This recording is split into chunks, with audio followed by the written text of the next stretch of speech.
Hello everyone, welcome back to our class once again, that is motivation theories. Now we'll discuss under motivation theories Hesberg's motivation hygiene theory. Okay, Frederick Hesberg and his associates developed the motivation hygiene theory, commonly known as two-factor theory. We call it as two-factor theory. Okay, a lot of people known as two-factor theory. In the late 1950s and early 1960s, it was developed. Hertzberg and his associates conducted a research based on the interview of 200 engineers and accountants who looked for 11 different firms in Pittsburgh area, USA. Right, this research was conducted on 200 engineers and accountants. Okay, 11, they belongs to 11 different firms in Pittsburgh of USA. The purpose of this research was to find out as to what variables are perceived to be desirable goals to achieve and conversely undesirable conditions to avoid. Generally people avoid undesirable conditions and they want to achieve desirable goals, right? It is true in all the sense. During the course of the interviews, these men were asked to describe a few previous job experiences in which they felt exceptionally good or exceptionally bad about the jobs. They were also asked to rate the degrees of which their feelings were influenced for better or worse by each experience which they described. Right? Based upon the answers received from these 200 people that were considered for the research, Hertzberg concluded that there are certain factors that tend to be consistently related to job satisfaction, and on the other hand, there are some factors which are consistently related to job dissatisfaction. Okay, he has got when he has studied the 200 people. Okay, what are responsible job satisfaction? Okay, and what are responsible for dissatisfaction? Right, the last of job conditions he referred to as maintain or hygiene factors. Okay, and the first job condition as motivational factors. Right, the motivational factors are intrinsic in nature and the hygiene factors are extrinsic in nature. These two factors are, we will discuss here in detail. Okay, hygiene factors and motivational factors. Right, hygiene factors are maintenance factors, do not motivate people. Okay, they simply prevent dissatisfaction and maintain status quo. Okay, such factors do not produce positive results but prevent negative results. Okay, what we are saying as hygiene factors, okay, the factors prevent dissatisfaction and maintain status quo. These factors do not produce positive results but prevent negative results. If these factors are not there, it will lead to job dissatisfaction. Okay, if you won't see the hygiene factors and conditions, then that may leads to job dissatisfaction. Okay, Hertzberg suggested hygiene factors. These are not motivators as per Hertzberg, as they maintain a zero level of motivation, or in other words, these factors do not provide any satisfaction but eliminate dissatisfaction. What does it mean? They are not responsible for satisfaction, but they eliminate dissatisfaction if anything that was present in the employees. Okay, Hertzberg considered 10 hygiene factors. Right, one is company policy and administration, and second is technical supervision, third is interpersonal relations with supervisor, fourth is interpersonal relations with peers, and fifth is interpersonal relations with subordinates. Sixth is salary. Seventh is job security. Eighth is personal life. Ninth is working conditions. And 10 is status. Okay. These are the hygiene factors according to Herzberg. The word hygiene is taken from a medical science. Okay, you are all aware. People should, during this COVID situation, we must be in hygiene conditions.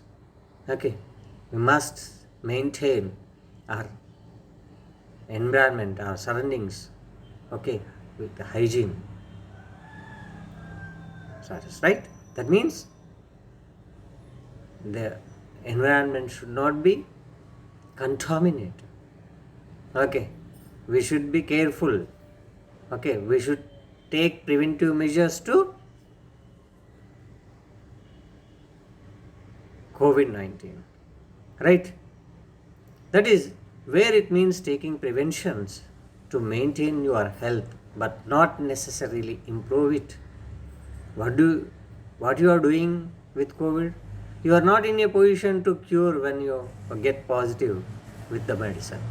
Of course, the doctors are treating symptomatically. We don't have true medicine for that. Right? What we need to do for that? We can prevent. Preventing is nothing but, okay, you are enhancing the COVID virus to attack on you. Right?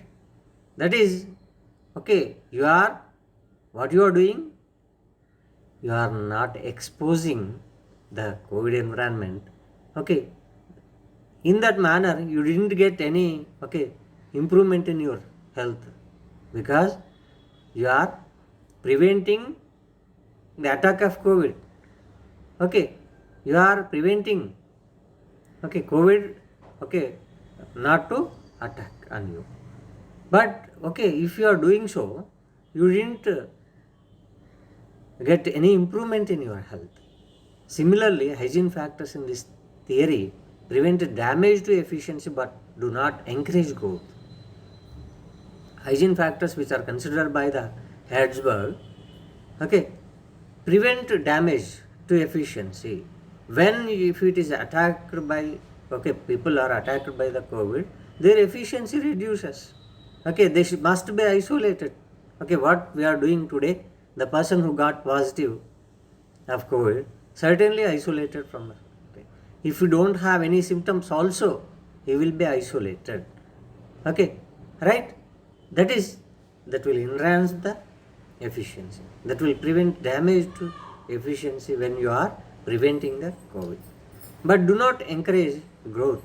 Okay, in such a way, if you are preventing COVID means if you are getting isolated, it will not improve your, okay, health condition. In the same way, the hygiene factors which are considered by Herzberg will not encourage growth when you are in hygiene conditions. As such, these are also called dissatisfiers. We call them as dissatisfiers, right? And now we will see motivational factors that are considered by Herzberg under his two-factor model.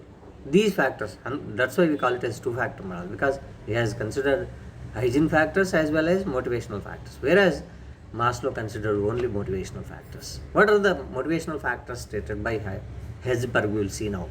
These factors are intrinsic in nature. Intrinsic in nature. Right? What does it mean, intrinsic? They are inborn. Okay. Are related to the job.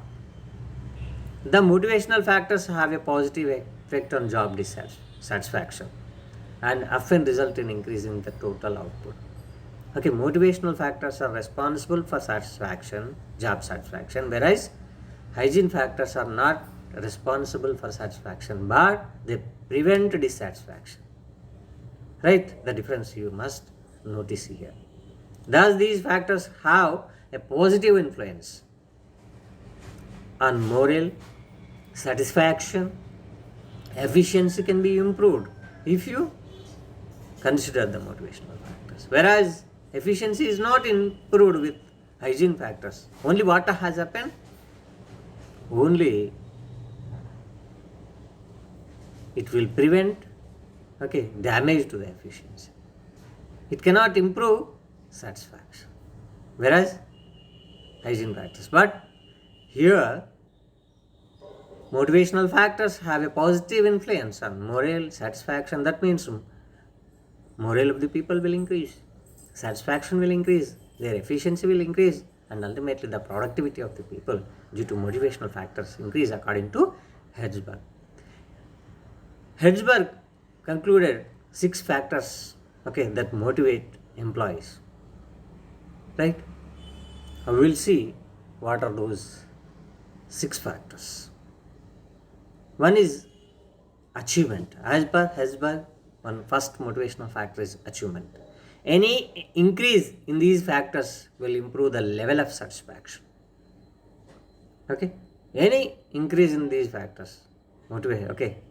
If you want to increase the level of achievement, certainly you should be motivated. That leads to satisfaction. Improve the level of satisfaction. People, how could you feel if you have cracked the banking exam? How could you feel? You will get a lot of happy. You will get satisfied. That's why any increase in these factors, what we have considered as Hertzberg, and that is achievement, advancement, possibility of growth, recognition, work itself, responsibility, are responsible for improve the level of satisfaction. These factors can be used for motivating the employees. That's why only we use these factors for motivating the employees. Based on Hertzberg research, Hertzberg stated that managers have hitherto been very much concerned with hygiene factors. Managers are very much concerned with hygiene factors. Right? As a result, they have not been able to obtain desired behavior from the employees. In order to increase the motivation, it is necessary to pay attention to the motivational factors. He further concluded that today's motivational factors are tomorrow's hygiene factors. Ultimately, he concluded that Hertzberg concluded that today's motivational factors are tomorrow's hygiene factors. Right? Because once a need is satisfied, it stops influencing the behavior towards prescribed goal. That's why he said that today's motivational factors are tomorrow's hygiene factors. Right? Further, one person's hygiene may be another person's motivator. And further, he has stated that, that is motivational factors somebody else. That may be hygiene factors for you. Because motivation is also influenced by personality characteristics of individual. He has stated the same. And now we'll see the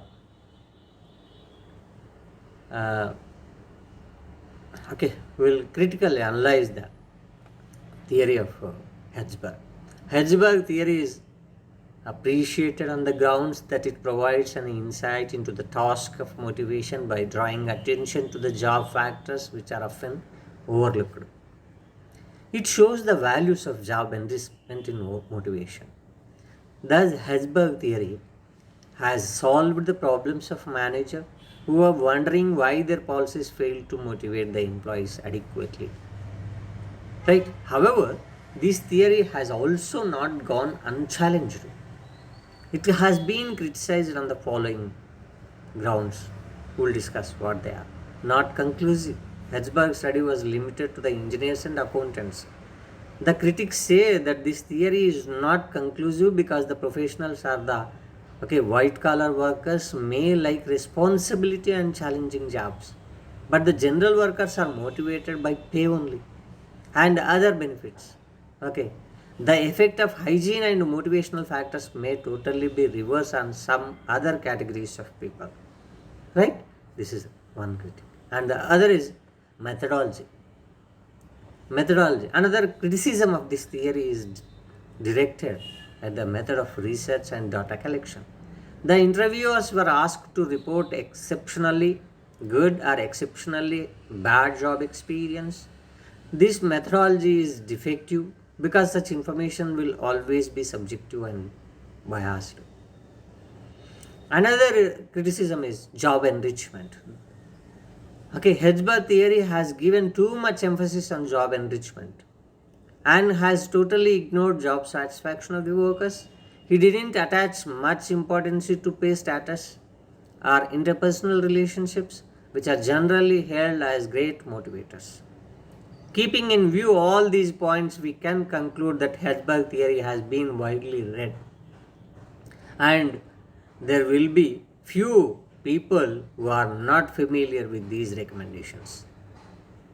This theory provides valuable guidelines to the managers for structuring their job in order to include such factors in the job which bring satisfaction. Right? And now we'll discuss another theory that was postulated by McGregor's.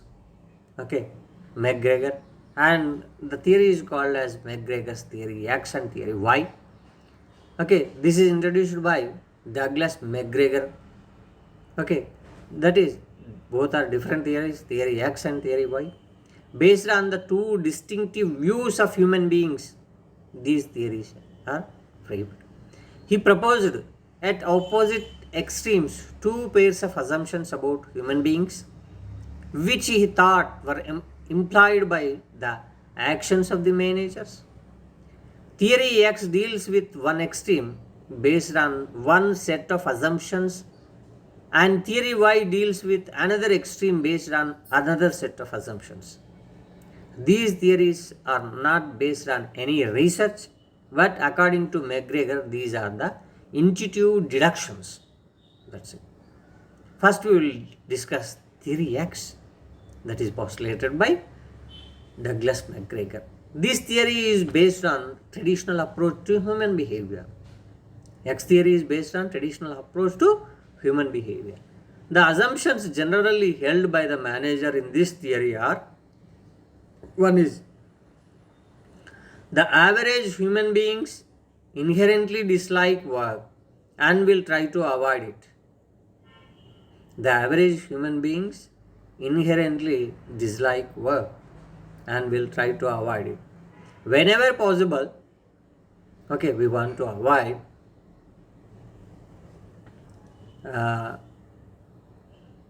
work. Okay, inherently people won't like work. Okay, that is the inherent nature of people. We'll try to avoid that work. As the employees are lazy, they must be controlled. Okay, as we have studied that inherent nature of a people is avoid working. Then we say that employees are lazy. They must be controlled. Okay, the company don't want to entertain the lazy people because its output diminishes and it incurs into the losses. That's why the firm must control and coerced, threatened with punishment to achieve goal to which they are indifferent. Right? What they are in terms of lazy, they are indifferent. Okay, work, not work, it won't make any difference. If people will feel like that, they don't work. They try to avoid the work. Right? Then the company, what needs to do that company? That has to control. In what way it will control? Threaten with punishments in order to achieve the goals. Right? If they threaten, certainly they never avoid the work. They try to do the work assigned to them. Average employees will try to avoid responsibility and seek formal directions whenever possible because they have relatively little ambition. Average employees will try to avoid responsibility. They don't want to take the responsibility. If they take the responsibility, they will become accountable for the organization. That's why they seek formal directions from the superior whenever possible. Because why it happens? They have little ambition there regarding data. Another is, most workers place security. Okay, most workers place security above all the factors associated with work. These assumptions about human nature are negative in their approach. Managers who advocate these views feel that extreme control is most appropriate for dealing with responsible and mature employees. This is an autocratic style of leadership based on the traditional theory of what workers are like and what management must do motivate them. Right? Workers have to be persuaded and pushed into performance. Unless that's what not done by the management, they avoid the work. Theory Y. And next, another theory proposed by Douglas McGregor is theory Y. This approach assumes that management by direction and control is questionable. Right? According to theory Y, management by direction and control is questionable method for motivating such people whose physiological and social needs have been satisfied and whose social esteem and self-actualization needs are becoming more important. Right? For such people, theory Y seems to be applicable, which is in the contrast of theory X. Okay, it is to contrast to the theory X. Based on the theory Y, we will make a few assumptions. One is the average human being does not inherently dislike work. Okay. Whereas theory X assumes that an average human being inherently dislikes the work. Whereas according to theory X, the average human being does not inherently dislike work. He can view work as natural and enjoyable as rest or play. Okay, how you feel while taking rest, how you feel while playing, you will have same feeling when you work in natural conditions. That is what is called as theory Y assumption. Right? And employees will exercise self-direction.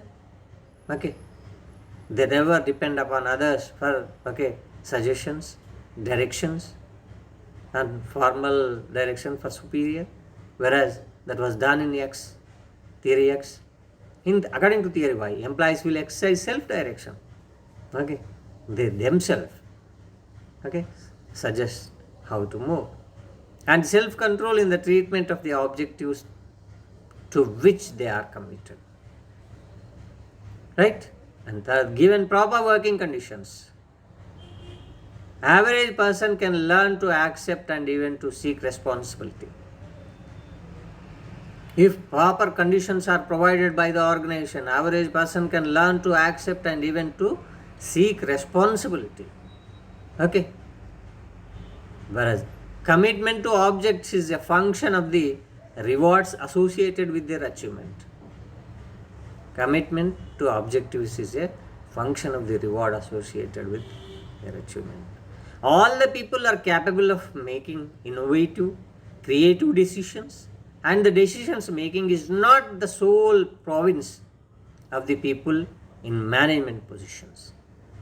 Okay, these are the assumptions of theory Y. This theory has assumed a new approach in management.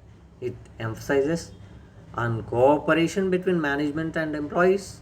The individual and organizational goals do not conflict in this approach because they are self-motivated employees are in achieving the common goals of the organization. This theory places greater emphasis on satisfaction of high-level needs of the employees. Right? And McGregor himself holds that the assumption of theory Y are more valid than theory X. Of course, both are proposed by McGregor only. He holds, himself he holds that theory Y is more valid than theory X. Thus, delegation of authority, job enlargement, management by objectives, what we call it as MOB, and participative management techniques are greater motivators for the employees. Next, applicability of theory X and theory Y. Okay, what is the applicability? After going through this applicability of the theories, we'll go for theory Z. Theory X and theory Y represent two extremes. No person can belong to these two extreme situations. Each person possesses the traits of theory X and theory Y. Every person has both theory X and okay. They cannot be isolated from person. No person can belong to these two extreme situations. Only X, only Y. Okay. Each person possesses the traits of theory X and theory Y, though the degree may be different under different situations. One may have X theory qualities more and the other may have Y theory qualities more. Though no generalization can be made, still it appears that theory X is more applicable to unskilled and uneducated, whereas theory X is suitable for more unskilled and uneducated people. Theory Y, if we consider, generally who is uneducated and unskilled, lower class workers who work for the satisfaction of their physiological needs, we generally call them as subsistence wages, hand to mouth income. They only needs, right? Where theory Y appears to be applicable to the educated, skilled, and professional employees who understand their responsibilities and do not need any direction and control. People who are highly educated, those who are having skills and professional employees, they understand on their own, they understand their responsibilities and do not need any direction and guidance from the supervisors or the management, and they don't need any control. They are self-controlled. However, there are some exceptions. Okay, a lower level employee may be more responsible and mature than a well qualified high level employee. Still, these theories are very important tools in understanding the behavior of human being and in designing the motivational schemes. The management should use a combination of both the theories to motivate different employees. Right now, we'll see theory Z. William Auchi proposed theory Z in the early 1980s. The letter Z does not stand for anything. It is just to denote that state of affairs in organization and human behavior has been done in case of theories X and Y. Okay, the theory Z does not stand for anything. Okay, if you say it is a letter in the English alphabet, last letter in the English alphabet. For the sake of convenience, it has used. It is just to denote the state of affairs in organization and human behavior has been done in case of theories X and Y. Same theory X, what it denotes, theory Y, what it denotes. They want to make some difference between both the theories, that is theory X and theory Y. McGregor used those terms X and Y. The two theories are two extremes of control, right? Opposite of X is Y. He has used it in such a way in order to formulate the people, employees of a firm with some straight traits X theory and some traits with Y traits. Right, it is just to denote the state of affairs in the organization and human behavior as has been done in case of theories X and Y. Auchi came out with this theory after making a comparative study of American Japanese management practices. Auchi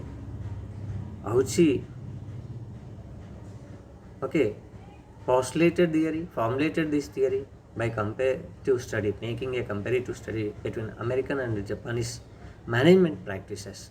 It is not an integrative model containing the best of both American and Japanese practices.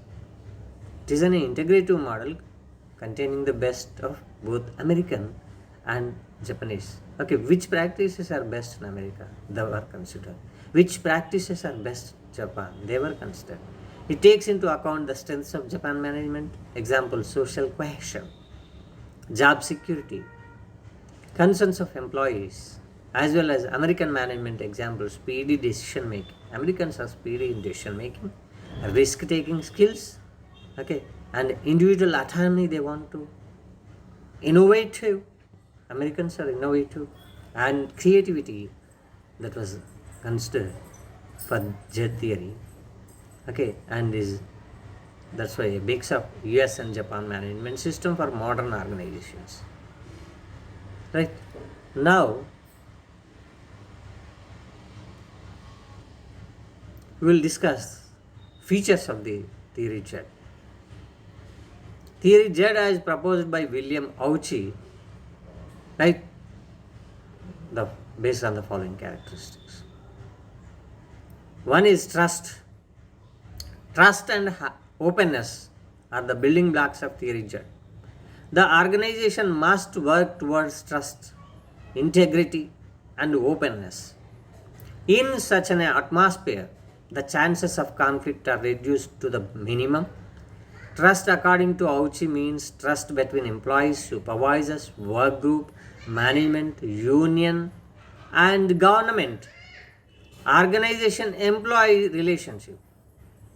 Theory Z suggests strong linkages between employees and the organizations. It argues for the lifetime employment for people in the organization. To ensure stability of employment, managers must make certain conscious decisions.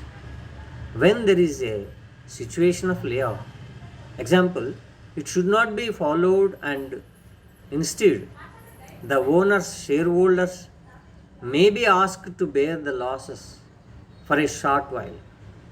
To prevent employees from reaching a plateau, promotion may be slowed down. Instead of vertical progression, horizontal progression may be encouraged at various levels. Career path for employees must be laid down clearly so that employees are aware of what they can achieve and to what extent they can go within the organization over a period of time. Right, and next we will have another feature, employee participation. Participation here does not mean that employees should participate in all organizational decisions. There can be a situation where management may arrive at a decision without consulting employees, a decision where employees are invited to suggest but the final green signal given by the management. But all decisions where employees are affected must be subjected to participative exercise, where employees and management sit together, exchange views, take down notes, and arrive at decisions jointly. The basic objective of employees' involvement is to give recognition to their suggestions, problems, and ideas in a genuine manner. Right? And another feature is structureless organization. Auchi proposed a structureless organization run not on the basis of formal relationship, specialization of tasks and positions, but on the basis of teamwork and understanding. In organization, emphasis must be on teamwork and cooperation and sharing of information and resources and plans at various levels without any friction. To promote a system thinking among employees, they must be asked to take turn in various departments at various levels to find out how their work affects others or is affected by others. It also makes employees realize the meaning of words such as reconciliation. In Telugu we call it as Raji antam. Adjustment, సర్దుబాటు అంటాం. Give and take, ఇచ్చిపుచ్చుకోవడం. In the organization, in every organization, in an organization we will find that. They can understand, they can realize the importance of reconciliation. Okay. The theory Z makes the people, make the employees realize the meaning of words such as reconciliation, adjustment, give and take. Right? And last one feature is that is holistic concern for employees. To obtain commitment from employers, leader must be operated to invest their time and energies in developing employee skills, in sharing their ideas openly and frankly, in breaking the class barriers, in creating opportunities for employees to realize their potential. The basic objectives must be to work cooperatively, willingly, and enthusiastically. The attempt must be to create a healthy work climate where employees do not see any conflict between their personal goals and organizational goals. Right? Indian companies have started experimenting with the ideas of theory Judd in recent times, notably in companies like Maruti Udyog Limited, Bharat Heavy Electrical Limited, we call it as BHEL. In these companies, where Maruti is a limited company, of course BHEL, but it is undertaking, public sector BHEL. In these companies, the workplace is designed on the Japanese patterns by having a common canteen, a common uniform for both officers and workers. Other ideas of Auchi, such as lifelong employment, imbibing a common work culture, participative decision making, structureless organization, owners bearing temporary losses in order to provide a cushion for employees, made it difficult to implement in Indian companies because of several complicating problems. The differences in culture, caste, language, religion, we will see here. These often come in the way of transforming the theory into concrete action plans. Right? With this, I'll stop. Okay, and I'll conclude the theory jet. And in the next class, we will discuss Vroom's expectancy theory. Thank you.